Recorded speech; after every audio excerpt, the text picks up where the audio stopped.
Hello traders, चलिए bank Nifty को देख लेते हैं कल किस प्रकार से मूव कर सकता है। अगर आप देखोगे तो बैंक निफ्टी में एक पैटर्न बना हुआ है, फ्लैग पैटर्न जैसे, ट्रायंगल पैटर्न जैसे बना हुआ है, जिसमें अगर आप देखोगे तो इस लेवल पे सेलर आए हैं, उनको मार्केट ने एक बार निकाला, फिर दूसरे बार फिर निकाला है, फिर यहाँ कुछ देर होल्ड किया, लेकिन ऊपर का जो लेवल था, यहाँ 300 और यहाँ 400, 49, 300 और 49, 400, ये लेवल डिफेंड हो गया है। यानी ऊपर जो भी ऑपरेटर्स बैठा है वो अच्छे खासे स्ट्रांग भी है।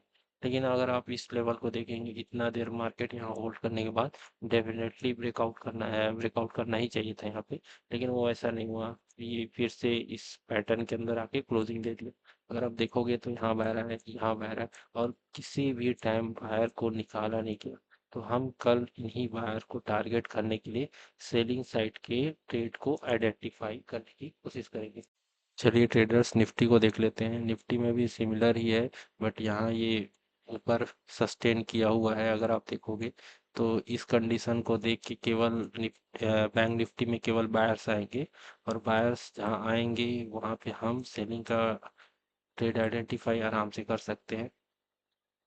सिमिलर ही है, यहाँ सेलर आए, सेलर को मार्केट ने निकाला, फिर यहाँ पे सस्टेन करके ऊपर साइड क्लोजिंग दिया है, जबकि बैंक निफ्टी इस पैटर्न के अंदर आके क्लोजिंग दिया हुआ है। तो हम यहाँ पर भी सेलिंग साइड के ट्रेड को आइडेंटिफाई करेंगे।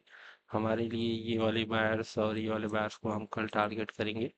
और आपको एनालिसिस में एक चीज़ और बता दूं, बजट में एक खास चीज़ हुआ है।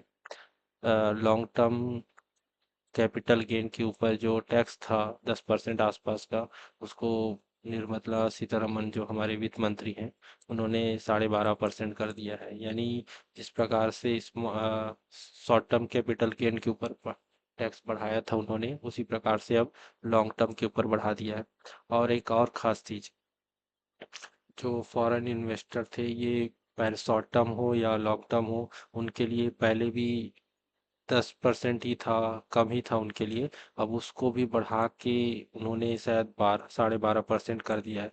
उसकी वजह से जितने भी फॉरेन इन्वेस्टमेंट हो रहा है, एफडीआई, वो शेयर मार्केट से निकलते जा रहा है। तो ये जो पैनिक सीलिंग कल आपको देखने को मिल सकता है, कल शायद गैप डाउन खुल आराम से सकता है। जो लोग भी इस पैटर्न को यहाँ पे बाइंग साइड का पोजीशन बनाए होंगे, डेफिनेटली उसको एक धक्का देने के लिए, या उनका प्रॉफिट कम करने के लिए, या उनको स्टॉप लॉस हिट करने के लिए गैप डाउन की स्थिति अच्छी खासी बन सकती है। चलिए देखते हैं कल किस प्रकार से हम ट्रेड करेंगे, लेकिन तीनों ही कंडीशन में हम निफ्टी, बैंक निफ्टी में हम केवल सेलिंग साइड के ट्रेड को आइडेंटिफाई करने की कोशिश करेंगे। अगर इफ बट कोई केस हुआ, अनदर चार्ट बन गया, तब तो बात की बात है, एनालिसिस तब तो फेल हो ही जाता है। चलिए, धन्यवाद।